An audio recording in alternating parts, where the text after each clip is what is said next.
Hello and welcome back to TIM-DND. It's been a few months since my last video, and partly because of work, partly because of Christmas, um, and that got me thinking about time in Dungeons and Dragons and role-playing games, which seems to go by very quickly, um, and characters seem to gain levels very quickly in game time. So how can we deal with that as Dungeon Masters? That's what we're going to talk about today.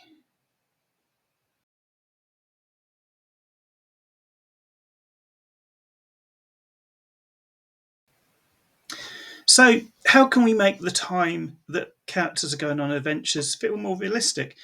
To start with, I think, and the easiest way is to make coming back to civilization take a little bit longer. So often, our characters come back, stay in a tavern overnight, and then they're off on the next adventure, which they've already discovered what that is, or they already know where they're going. And so they spend so little time in civilization doing the basic things that everyone else does in their lives that um, all of their experience just keeps coming um, over very short periods of time. So easiest thing to do is when they come back to civilization after an adventure, um, say, well, it's going to take you a week to replace and repair your clothing. Your characters have been hit by fireballs or chewed on by monsters. Um, their clothing, their wounds have been healed with spells or healing potions or whatever, but their clothing isn't going to be affected by those things. That's going to have holes in them. It's going to have burns. They might be in shreds by the time they come back from an adventure. Um, Armor and weapons, they're going to get dented, chipped. They're going to need swords and things are going to need sharpening and honing in a forge. Um, Armor's going to need to be beaten out in places or reforged if it's got dents or major damage to it. Um, and provisions and equipment. So often, characters say, "Oh, we're going to go on a shopping expedition." They go to the general store, they buy all the rope and backpacks and sacks, um, pitons, everything that you could possibly imagine they might want will be available in this general store, which may be in a small village in the middle of nowhere and have no access to all these things that they're going to want to buy.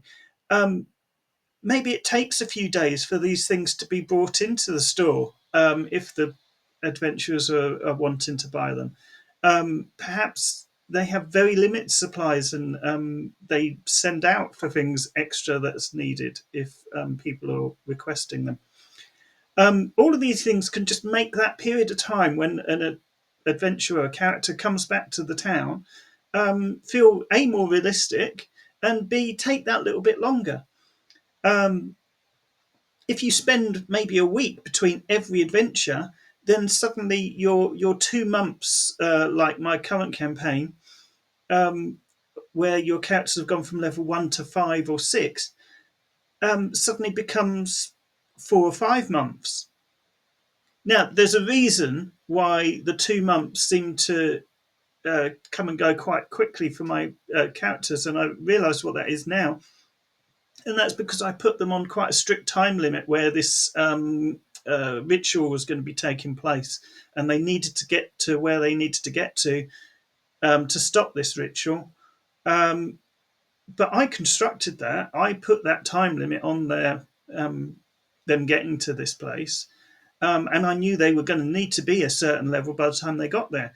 So I could change that quite easily myself before just by thinking about what I'm doing and what the time limit is on this event. Um, so that's on me, and I can sort that. So realistically, we just need to think about time in general and how long it's going to take for a character to get to a certain level, and think about giving them little periods where they're not doing adventuring, they're not doing all this, they're resting, they're recuperating, they're repairing, and just generally living. Because who would really climb up a mountain one day and then go through the forbidden swamp the next day without a rest. I'm knackered after work. It takes me a day or so to recover if I've been on a few days stint at work, even. Um, so I wouldn't want to be doing all of this back and forth, flying by the seat of my pants stuff in tattered clothes, um, smelling like God knows what because you've been swallowed by a giant toad or something. Um, all of these things happen in an adventure, and we don't necessarily think about what the characters are going to look like or smell like afterwards. So give them a bit of chill out time. You don't have to role play it. You can do. There's lots of things available which allow you to role play out all these encounters. I mean, I've got little models of stalls and things here, which you can set out and do a full role playing encounter in. Or you can do it theatre of mind, of course, but that's a totally different video. Um, and you can role play each and every encounter if you wanted to, but you don't need to, and you probably wouldn't want to for after every single adventure go through a period of time where you're role playing every single shopping encounter. Um, but you could definitely think to yourselves, it's going to take a little while for all these things to take place. So just setting out a few days on your calendar so that you know that's how long it's going to take for these things to happen will instantly make the adventures seem more spaced out, seem more realistic, and feel like your characters are gaining experience at the right space of time. Um, Obviously, they can carry on doing training and different things like that in those periods of time, exercises, whatever meditations, whatever that takes. It also, thinking about it, gives wizards and characters who require time to work on new spells or putting them in their spell books. It gives them that time to do that.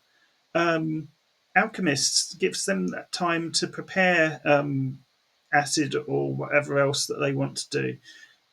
Characters who may have gathered the ability to make healing potions, it gives them that time to prepare those things. Um, so yeah, give a week between an adventure just to prepare yourselves for the next one, and I think that will serve you well.